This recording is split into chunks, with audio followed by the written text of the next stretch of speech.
Ngoja tuzungumze na nabii hapa. Lakini kwenye maombi mambo bado yanazidi kuwa ya moto. Ndio kwa hiyo. Unaitwa nani? Umejiandaje na mkesho leo? Vizuri sana.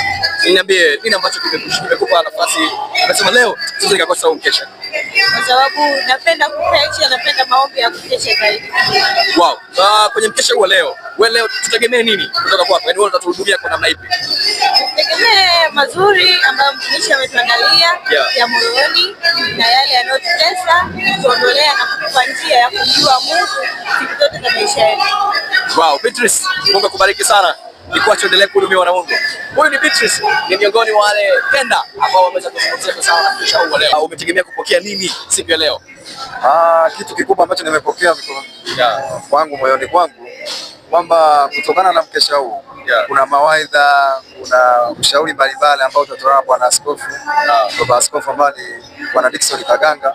Kwa vijana, natumaini vijana wenzangu tukusudie kupata yaliyo mengi sana sana. Unaitwa nani?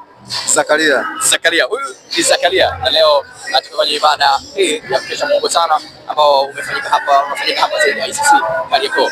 Nikusihi tu popote pale ulipo unaweza kufuatilia kupitia mitandao yetu ya kijamii, inamaanisha YouTube, Facebook, Instagram, kuandika tu ch_ZICC Kariakoo. Hapo unatupata. Usisahau like, subscribe pamoja na kubonyeza kile alama cha kengele pale. Utakuwa sana. Mimi ni Macklin Alex. Lakini vile nikiwa nimeongozana na mtu wa Mungu ambaye amepata nafasi ya kuweza kukamata kamera vilivyo.